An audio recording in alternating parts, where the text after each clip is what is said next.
সবাইকে শুভ সন্ধ্যা। আমাদের এই লাইব্রেরিটা হচ্ছে সবার প্রথমে বলতে গেলে যে আমরা যখন পড়াশোনা শুরু করছি মানে আমাদের আসলে পড়ার জায়গার খুবই সমস্যা ছিল, মানে খুলনা শহরে তেমন ভালো একটা পরিস্থিতি ছিল না যে আমরা হচ্ছে খুব মানে এক নাগারে কত একটা পরিস্থিতিতে বা কোনো একটা পরিবেশে পড়াশোনা করবো। সেই উদ্যোগ নিয়ে আসলে হচ্ছে আমাদের এই লাইব্রেরিটা খোলা হয়েছিল, যাতে হচ্ছে যে আমরা সবাই নির্দিষ্ট একটা টাইম করে বা একটা নির্দিষ্ট আমার যখন টাইমটা হয় বা আমার যখন সময়টা হয় তখন আমরা যেন পড়াশোনাটা করতে পারি।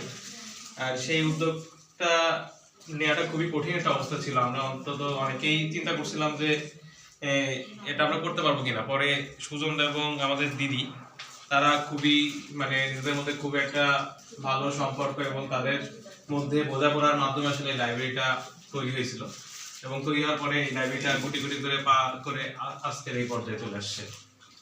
তারপরে এখন তো আমাদের প্রায় লাইব্রেরিতে যারা আছে বেশিরভাগই সবাই নতুন মুখ। আমরা যারা প্রথমে শুরু করছিলাম তারা সবাই চাকরি পেয়েছে।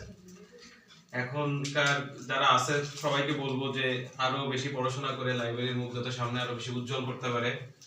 আরো লাইব্রেরি যারা আছে আমরা নতুন নতুন মুখ যেন আরো নতুন নতুন মুখ দেখি এবং পুরাতন মুখগুলো যেন তাড়াতাড়ি বের হয়ে যায়, নতুন নতুন জায়গায় পদার্পণ করতে পারে এবং লাইব্রেরির মান এবং সম্মান আরো সামনে নিয়ে যেতে পারে। এই জন্য সবাইকে অনুরোধ করব এবং সবার জন্য শুভকামনা। ধন্যবাদ আমাদের দাদাকে। তো